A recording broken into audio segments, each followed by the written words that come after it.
¿Cuántas paredes se necesitan para ser más creativo? 0, 1, 2, 3,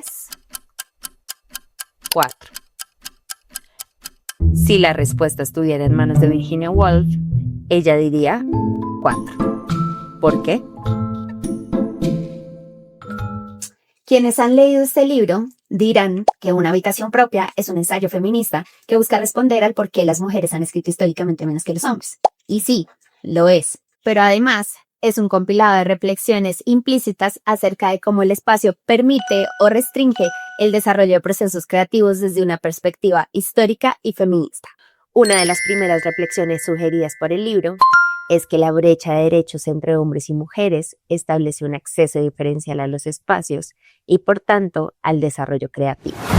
De ahí que Virginia sugiera que derecho es igual a espacio y espacio es igual a desarrollo creativo. Por ejemplo, pensemos en Pedro, Juan y José, hombres a los que la ley les otorgó el derecho a leer, a escribir, a educarse y participar activamente de decisiones políticas. Hombres a los que este hecho no solo les concedió el acceso a un libro, a lápiz y papel o a un orientador, sino a quienes les habilitó un ticket con acceso directo a bibliotecas, librerías, colegios, universidades e instituciones de poder. Espacios además que en su interior no estaban vacíos, sino que contenían todo un ecosistema social, cultural, económico y académico que fortalecía su capacidad de creación. Ahora bien, si cambiamos el lugar desde el que observamos y nos centramos en la mirada de mujeres como María, Juana y Laura, personas a las que se les habían negado estos y otros tantos derechos, nos daremos cuenta que contra todo pronóstico aprendieron a leer y aprendieron a escribir. Sin embargo, esto no borró las barreras culturales y sociales a las que se enfrentaban en la cotidianidad. Un ejemplo de ello está aquí. Contexto.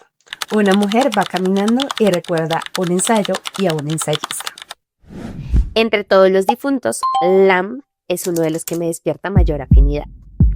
Alguien a quien me habría gustado decirle, por favor, cuénteme cómo escribía sus ensayos. Entonces caí en cuenta de que el manuscrito mismo que Lam había contemplado se hallaba a poca distancia de mí, de modo que era posible seguir los pasos de Lam hasta llegar a la famosa biblioteca donde se conserva el tesoro. Ya había llegado a la puerta de la biblioteca. Debí abrirla sin darme cuenta, pues ante mí se materializó al instante un caballero canoso, amable, pero con cierto aire de superioridad, que mientras me obligaba a salir, expresó cuánto lo lamentaba, pero las mujeres solo tenían permitido entrar a la biblioteca si iban acompañadas por un profesor o contaban con una carta de presentación. Y dice, que una famosa biblioteca haya sido maldecida por una mujer es un asunto que deja totalmente indiferente a la famosa biblioteca. Venerable y tranquila con todos sus tesoros encerrados a salvo dentro de su pecho, duerme plácidamente y seguirá, por lo que a mí respecta, durmiendo por toda la eternidad. Jamás despertaré sus ecos. Jamás volveré a pedir su hospitalidad, me juré mientras bajaba las escaleras furiosa. En esa medida, las mujeres contaban con un vínculo urbano simple, basado en un acumulado de condiciones y restricciones de uso por no contar con ticket de acceso.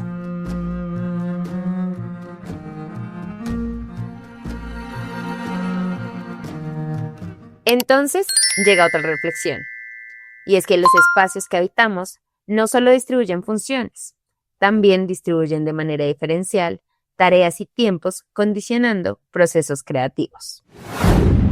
Pensemos en una casa. En ella hay 3 habitaciones, un baño, una cocina, un comedor, una sala, un patio con área de ropas, un estudio u oficina y un parqueadero. Las funciones allí serán las comunes. En la cocina se guardarán los alimentos, se cocinará o se lavará la loza. En el patio se extenderá ropa. En el baño la gente se aseará. En las habitaciones la gente descansará y así sucederá con el resto de la casa, generando una distribución de funciones. Pero para revisar tareas y tiempos tenemos que mirar quiénes y cómo las asumen. Anteriormente habíamos dicho que los derechos asignaban una relación de acceso diferencial a los espacios y que en esa medida los espacios externos a la vivienda eran casi de uso exclusivo para los hombres. Por tanto, Dado que el hombre mantenía una relación constante con el exterior, sus actividades y responsabilidades dentro de la vivienda tendían a concentrarse en lugares más permeables, o sea, en esos espacios de transición entre el exterior y el interior de la casa. De ahí que el hombre permaneciera con mayor frecuencia en la sala para recibir a personas externas, en el estudio o oficina por temas educativos y laborales, o en el parqueadero. Para el caso de las mujeres, el resultado de los espacios que habitaban terminaban siendo los residuales. Pero ocupar esos espacios va más allá de habitarlos. Implica asumir las tareas que allí se desarrollan. Tareas que exigen un tiempo y tiempos que con el tiempo se vuelven rutinas. Pensemos en un hombre cuya actividad principal es la escritura. Gran parte de su tiempo transcurre en el estudio. Lee referentes, escribe, corrige, negocia con editores y comercializa su trabajo y vuelve a escribir. Con los años, la repetición de estas actividades sumada a la experiencia acumulada le permite, por un lado, perfeccionar sus habilidades como escritor, pero también como negociador. En contraste, una mujer cuyas responsabilidades están orientadas al cuidado dedica buena parte de sus días a hacer mercado, preparar el desayuno, el almuerzo, la comida, lavar la loza, limpiar la casa, lavar la ropa y atender las necesidades de otras personas. Con el tiempo, al igual que el hombre, esta mujer desarrollará una mejora en sus capacidades para atender dichas actividades. Lo anterior pone en evidencia que un ejercicio de repetición fortalece una capacidad y que las capacidades de un sexo o de otro no son fruto de un don divino, sino producto de una estructura. Y entender cómo se distribuyen las tareas también nos permite entender por qué los procesos de creación no se daban en igualdad de condiciones. Y eso ocurre al menos por dos razones. La primera diferencia tiene que ver con la experiencia del tiempo.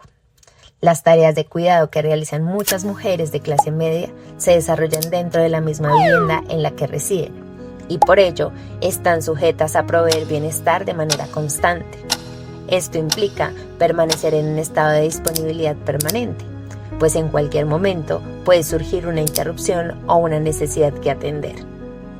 Como consecuencia, cualquier actividad que estén realizando puede verse suspendida, obligándolas a retomar más tarde. Así, el tiempo creativo de las mujeres termina por organizarse por fragmentos. En contraste, el trabajo masculino se desarrollaba por lo general fuera de la vivienda, en jornadas continuas y claramente delimitadas por horarios. Incluso cuando el trabajo tenía lugar dentro del hogar, solía realizarse en un espacio específico, como el estudio, donde la interrupción hasta hoy es socialmente menos aceptada. En ambos casos, la jornada se estructuraba a partir de una separación relativamente clara: tiempo de trabajo y tiempo libre.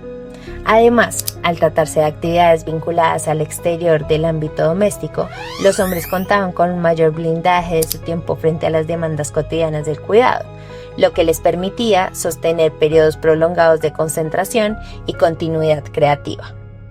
La familia de clase media de principios del siglo XIX solo contara con una sala de estar común. Si escribía una mujer, tenía que escribir en la sala. Y tal como se quejaba de forma tan vehemente la señorita Nightingale, las mujeres nunca tienen ni media hora que puedan llamar propia. Siempre las interrumpen. Aún así, debía ser más fácil escribir ensayos y novelas que poesía o una obra de teatro, pues se requiere menos concentración. Jane Austen escribió en estas circunstancias hasta el fin de sus días.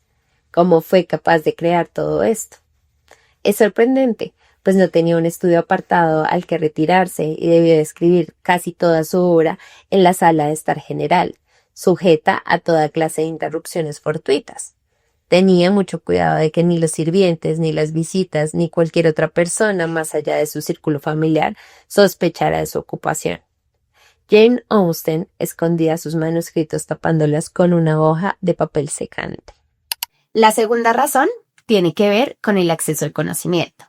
Si bien las tareas de cuidado permiten y posibilitan el desarrollo de la vida misma, ofrecen menos interacción con redes profesionales, académicas y culturales que las de los hombres. Tener una habitación propia para una mujer significaba entonces habilitar un montón de experiencias que en lo público no podía tener. Un lugar donde pudiera guardar secretos, salvaguardar su tiempo y alimentar curiosidades. Esto me acuerda un poco a una película que se llama Las golondrinas de Kabul. En ella hay un personaje femenino que vive bajo la lógica del régimen talibán, en el que tienen prohibido cantar, tienen prohibido pintar, tienen prohibido andar sin el burka, pero dentro de su vivienda y gracias a la intimidad que ella le permite, encuentra como una fuga o un espacio de escape. Véanla, se los recomiendo un montón. Pero bueno, entonces leía este libro, no podía dejar de pensar en lo privilegiadas que somos algunas de nosotras al hoy contar con una habitación propia y con un ticket de acceso al espacio urbano, y más en un momento histórico como el que estamos atravesando, donde los derechos de las mujeres vuelven a cuestionarse. Y por otro lado también pensaba en la película de Orgullo y Prejuicio, no en el romance entre Elizabeth y el señor Darcy, sino en cómo las condiciones espaciales que plantea Virginia Woolf se ven materializadas dentro de la película. Creo que igual y tiene todo el sentido en la medida de que tanto la película como el libro tienen la mirada de mujeres medianamente cómodas del siglo XIX. En todo caso, este video ya se acabó. Espero les haya gustado. Adiós.